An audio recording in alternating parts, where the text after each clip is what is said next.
Chers amis, bonjour. J'aimerais partager avec vous une question. Comment est identifié et authentifié un enseignement du yoga? Alors bien sûr, à cette question, il n'y a pas de réponse exhaustive, chaque école ayant tendance à donner ses propres définitions.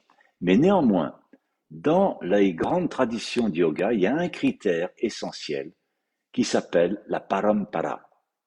Ce terme désigne une lignée de transmission ininterrompue de professeur qui a eu un élève, cet élève devient professeur, à son tour il a des élèves qui deviennent professeurs, ainsi de suite.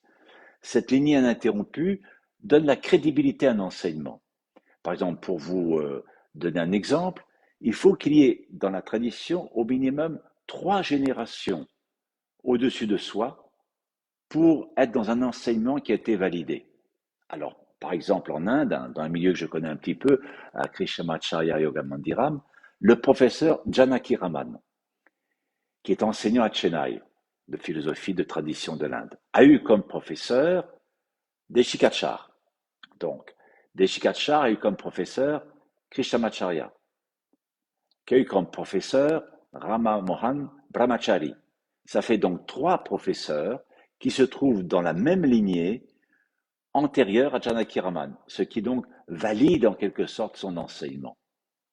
Naturellement, chacun de ces professeurs doit avoir pratiqué plusieurs années avec son enseignant. C'est pas seulement être venu une fois comme ça dans un stage, c'est un engagement qui fait qu'on est vraiment dans cette parampara, dans cette transmission de la lignée. Pour se crédibiliser, on voit qu'en Inde, les grandes traditions ont toutes utilisé cela. Par exemple, dans l'Hatha Yoga Pradipika, qui est le célèbre texte du Hatha Yoga, l'auteur Swatmarama cite une trentaine d'enseignants au-dessus de lui pour vraiment dire, voilà, moi je viens d'une grande tradition qui est validée depuis très longtemps. Et ce souci d'identification de la tradition, nous la retrouvons aujourd'hui encore dans nos rapports les uns avec les autres. Quand nous rencontrons quelqu'un qui pratique le yoga que nous ne connaissons pas bien, souvent la première question, c'est avec qui vous pratiquez le yoga. Et si la personne répond avec Madame Dupont, nous pourrions pousser un peu plus loin et demander, mais et Madame Dupont, avec qui elle a été formée? Et cette personne avec qui elle a été formée? Ce qui fait que nous retrouverions la notion de parampara, identifier une lignée qui valide cet enseignement.